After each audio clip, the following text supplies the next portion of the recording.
If you've ever tried to lose fat and just ended up back where you started or beyond, this episode is going to be for you because I'm about to call out the exact mistakes most guys over 30 keep making and exactly what to do instead.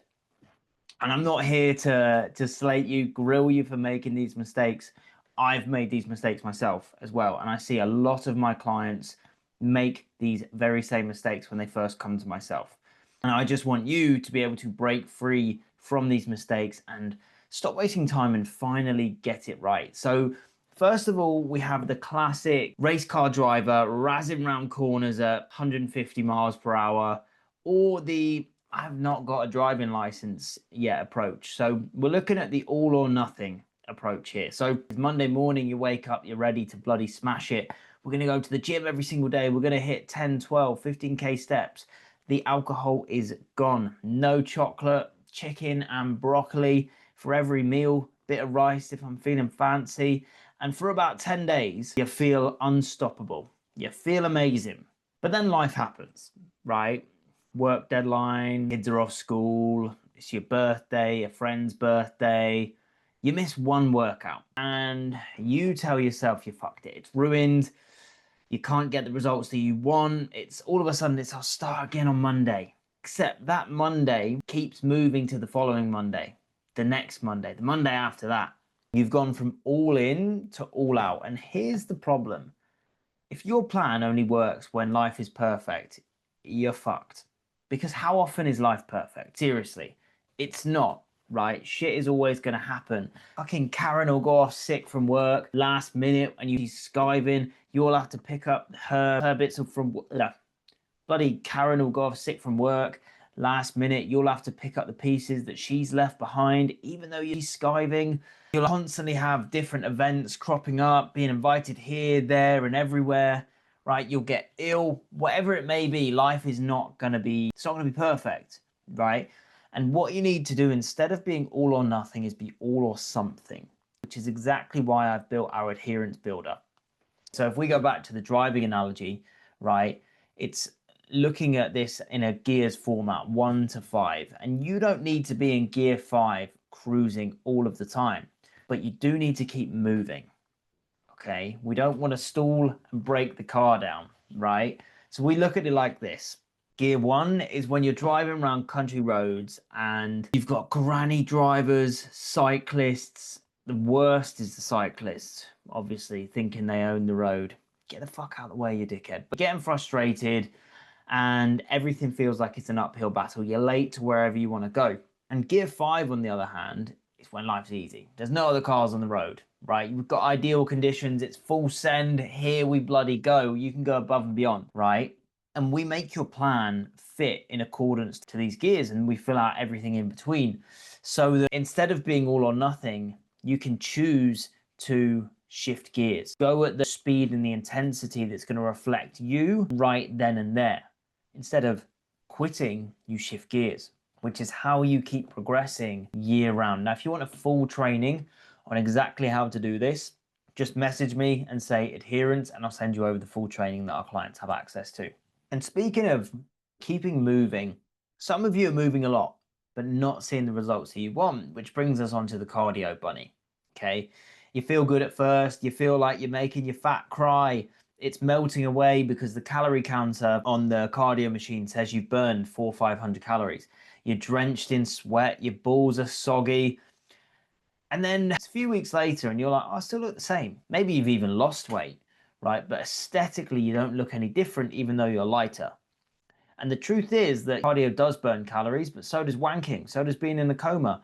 But those things don't shape your body, okay? If you're not lifting, you're not building or maintaining the muscle that is going to give you that lean, strong, aesthetic look, right? So instead of looking at training and exercise as a means of exercising for fat loss, what you need to do is train to build and maintain muscle, to add shape to your physique. Look at resistance training 3 to 5 times per week, following a progressive plan, looking to get stronger every week. And yes, even dieting, you should still be getting stronger and improving your performance.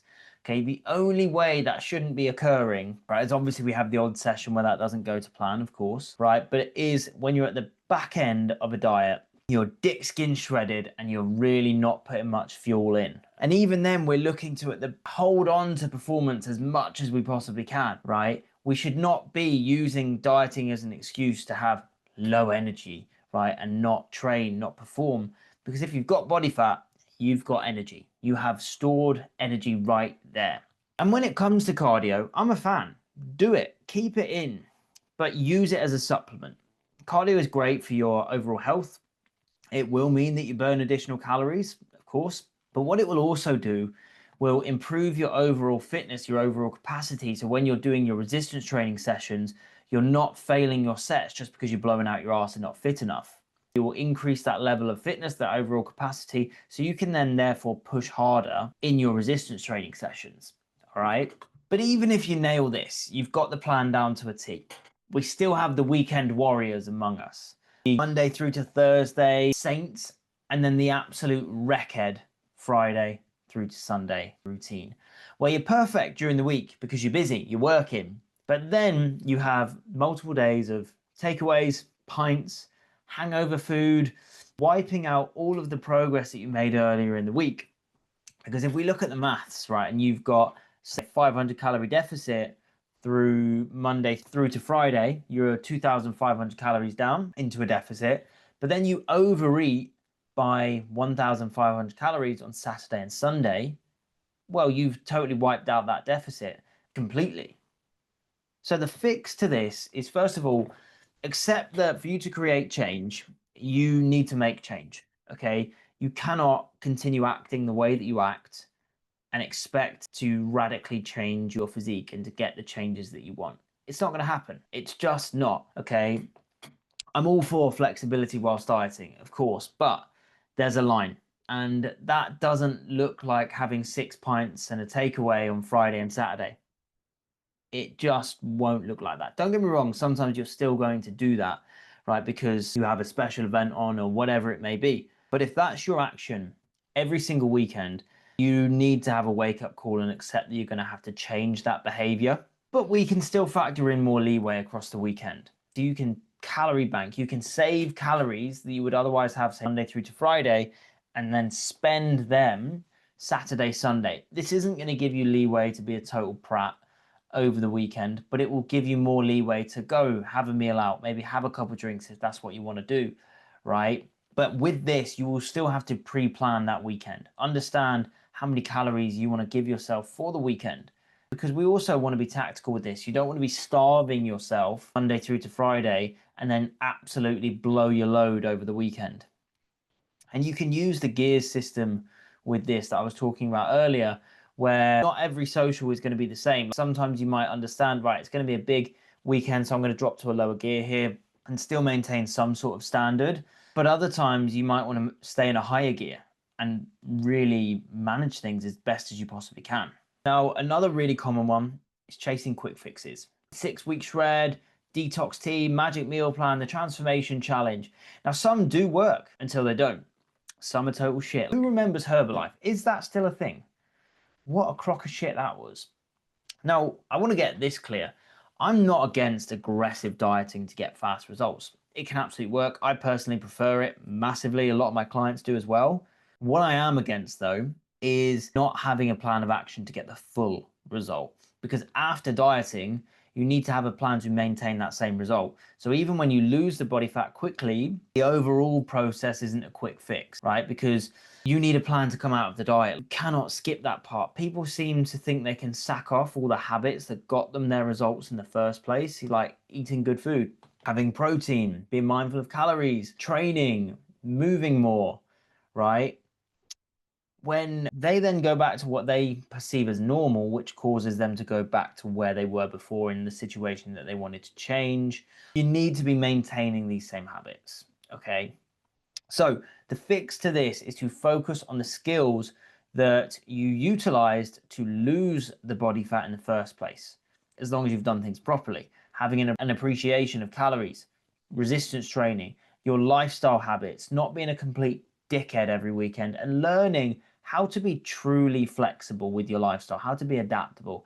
And you need to have an exit plan after the fat loss, looking at proper reverse dieting, not reverse dieting for gimps when you add 50, 100 calories every week, looking at long-term maintenance.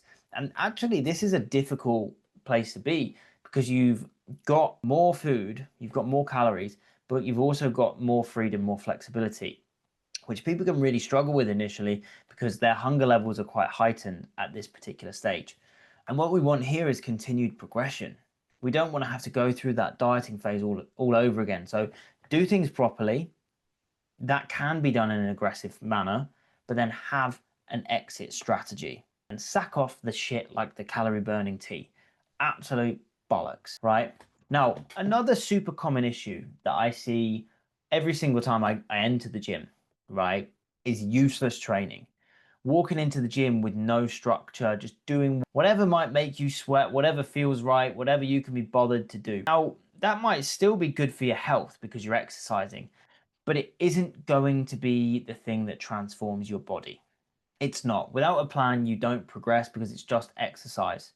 We need to be training with intent. We need to give your body a reason to change, because if we don't give it adequate stimulus to actually create change, then why would it? Because it's totally capable of dealing with the work that you've put it under beforehand, so it doesn't need to change. It's on maintenance mode. It's sitting on the beach with a pina colada, getting a tan, doing whatever it wants.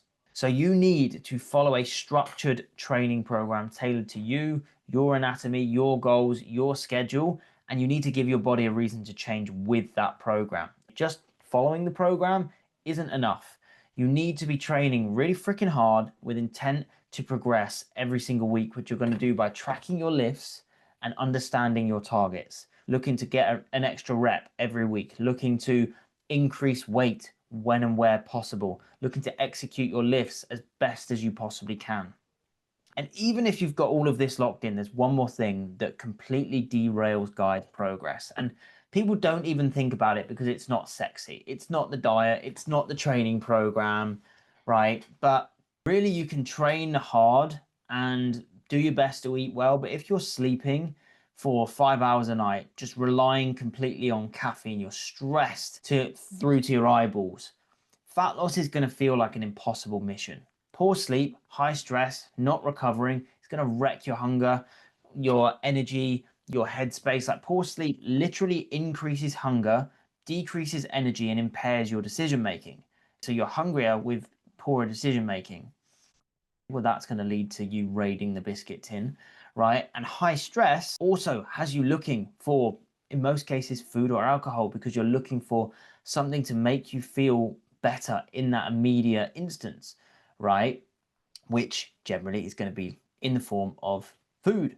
Okay. And then if you're poor underslept as well, your decision makings are impaired, which is going to make that even more likely. So your adherence becomes a whole lot more difficult. And if you are underslept, you're going to be losing muscle as well. So the actual result at the end of this process isn't going to be what it could be. Let alone your performance is going to suck in the gym. Your recovery is going to suck. You've got to make this as much of a priority as your training and nutrition, guys. So the fix to this, your daily non-negotiables, is prioritize getting 7 to 9 hours of good quality sleep per night. Give yourself enough time in bed. The amount of people that speak to myself and say, right, I want to get 8 hours of sleep, and I'll ask them about the time they're in bed. They get in bed at midnight and they wake up at 6. So they're physically, it's impossible to get 8 hours of sleep in that time frame, and they're getting more like 5. Look at how you manage your stress. What's going to work for you? Downtime, meditation, going for walks, filling your cup with things that you actually enjoy. Get some sunlight daily. It's great for your overall health, your hormone production, and just mood in general. So take this stuff as seriously as possible. Prioritize your hydration as well, guys. I would put that into split between this category and nutrition, but prioritize it as much as you would your training and nutrition. It will make all of the difference. Okay, so guys, you don't need to be absolutely perfect. You absolutely don't. You just need a smarter approach. You need an approach that is point blank proven to get you the results that you want time and time again. Okay, you need to follow basic principles and learn how to apply them to your life on a consistent basis, right? Which again is why I built the adherence builder. Okay, and if you want that, reach out to myself, say adherence, and I'll know what you mean, and I will send that straight over to yourself. And it is one that I would recommend everybody who is listening to this to grab. All right, so I'm going to leave you guys there. Any questions, anything at all, let me know, but make sure to follow along for next week's episode. Cheers, guys.